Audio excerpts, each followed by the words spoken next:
Okay, while I was reading, we got an Amber Alert, so it cut off my video.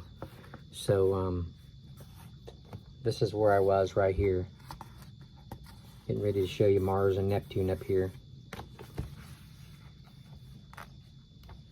All right.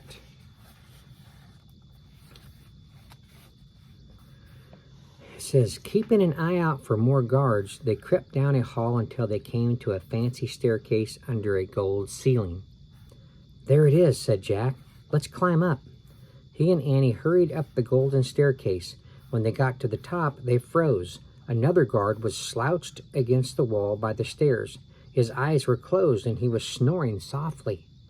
Jack motioned to Annie, and they tiptoed past the sleeping guard to the entrance of the ruler's living chambers.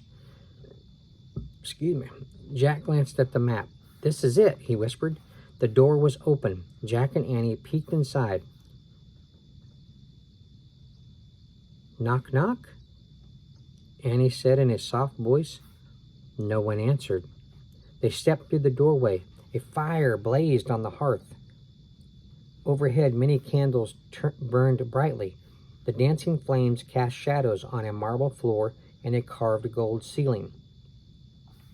I have a feeling the ruler's not here, said Annie. Maybe we should leave.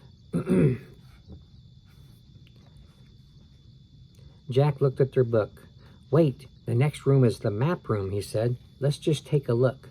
Okay, but we'd better hurry, said Annie. Jack led the way into the map room. Colorful maps hung on the walls. In the middle of the floor were two huge globes.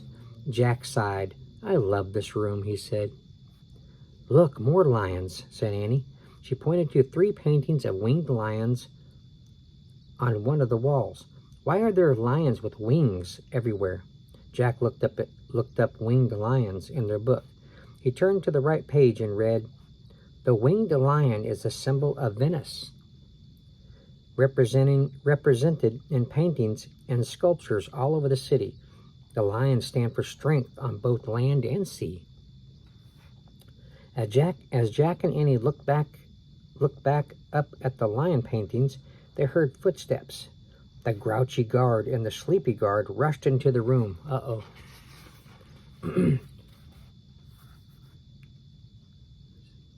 Hi, we're looking, began Annie.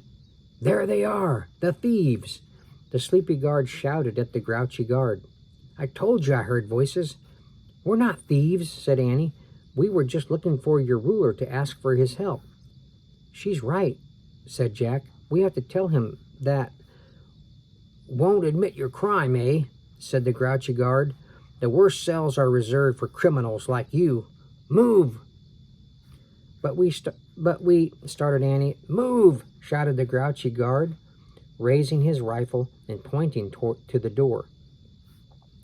Jack knew there was no arguing. There was no use arguing. He took Annie's hand and led her out of the ruler's living chambers. The 2 guards walked behind them, pointing guns at their backs, to the end of the hall and down the steps, growled the grouchy guard. Jack and Annie walked quickly down the hall, then down some steep, narrow steps. They moved through a low stone corridor. The guards close behind them. Okay? Over the bridge of sighs, shouted the grouchy guard. Over the bridge of sighs, shouted the grouchy guard. And be sure to sigh when you cross it, because you won't be coming back for a long time. Jack gripped Annie's hand as they crossed a covered footbridge to another building. Once inside, they started down a lantern-lit hallway filled with puddles. Jack's shoes felt squishy and soggy as he sloshed through the water. Halt! Shouted the grouchy guard. Jack and Annie stopped in front of a heavy wooden door. The grouchy guard opened the door and pushed them into a dark, damp cell. The door slammed shut. Jack heard a heavy metal bolt clank into place. Then he heard the guards splash away down the hall, arguing with each other. The prison was eerily quiet. It was hard to breathe in the stale cell. It was hard to see, too. Only the dim light of the hallway shone faintly through the barred window. Under the window was a wooden bench. "What now?" Annie asked in a small voice. For a moment, Jack couldn't answer. He was stunned. Minutes ago, they'd been at the bright carnival. Now, they were locked in a dingy prison cell. I'll look in the book," he said. Jack felt shaky as he opened their research book. He moved close to the barred window to read by the dim light. He looked up prison and the index. He found it and read aloud. The prison cells at ground level in the palace were called the posy, meaning wells or pits. They were dank, airless, and filled with rats. Even the government eventually decided they were too cruel. Jack heard a squeak from a dark corner. He stopped reading and looked up. He heard the squeak again. The hair went up on his neck. Was that a rat? He wondered. Was that a rat? Said Annie. The squeak came again from the dark corner. Then a squeak came from another corner. Jack heard rustling along the walls and more squeaking. "Oh, man," he breathed. There were rats everywhere. "I think it's time for magic," said Annie. "Yep," said Jack. "Definitely." He kept his eye on the dark corners while Annie reached into his backpack and pulled out Teddy and Kathleen's book. Annie read from the table of contents. "Stand on water, make a stone come alive. Make metal soft, turn into ducks." Annie looked up. "Are rats afraid of ducks?" she asked. "Forget ducks," said Jack. "Go back to make metal soft. That's what we need to do. You read the rhyme, and I'll try to pull the bars apart." "Okay, good," said Annie. Jack jumped onto the wooden bench under the barred window. The squeaking grew louder. Jack reached up and felt the iron bars. They were cold and hard and very solid. Jack couldn't imagine bending them. The squeaks were getting louder. Jack gripped 2 bars in the middle of the window and took a deep breath. "Read the rhyme," he said. Annie read aloud. "Iron or copper, brass or steel. Breon saw, Broon Beal." As Annie finished the rhyme, the bars began to glow. They grew warmer in Jack's hands. "I think it's working," he cried. Holding the bars tightly, Jack pulled in opposite directions. Slowly, the glowing bars began to stretch and bend. Jack pulled till there was an opening large enough for Annie and him to fit through.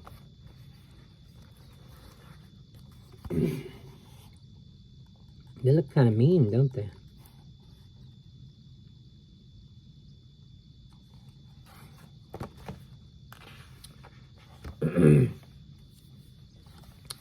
"We did it," he cried. "Great, hurry, hurry. The rats are coming," cried Annie as she jumped on the bench. Jack heard a chorus of squeaks from all sides of the cell. He looked down. He saw the shadowy shapes of dozens of rats. They seemed to be sniffing the air below the window. "Go, go," Jack cried to Annie. Annie squeezed between the bars and jumped down into the hallway. Jack followed her. He hit the wet floor and scrambled to his feet. "Come on," he cried. Jack and Annie sloshed down the watery hallway. At the end of it, they nearly bumped right into the 2 guards. Jack and Annie kept running. "Hey!" the grouchy guard shouted, running after them. He reached for Jack. The other guard tried to catch Annie.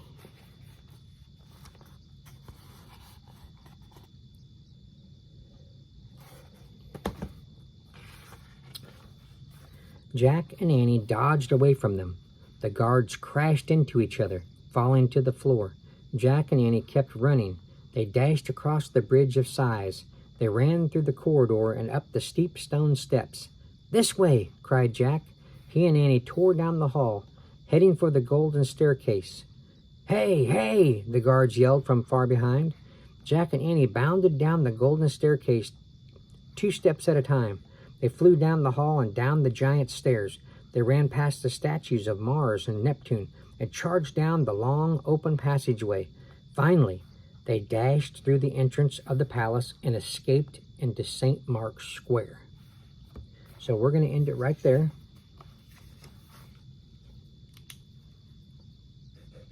I'm going to put on here, next is part 3.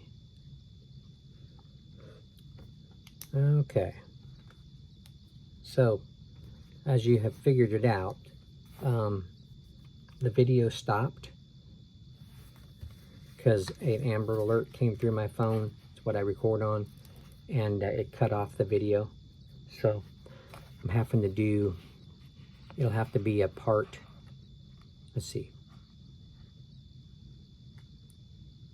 part 3. How am I going to do that? We'll figure it out. It's going to be confusing, but I read so much that I don't want to have to read it over again. It's a lot of reading, and I put a lot of time into it. So, but my lunch is over, so I'm gonna have to stop here. So I thank you all for watching. I appreciate it. Thank you for listening. I appreciate that as well. And we will see you on the next one. This is what we're reading.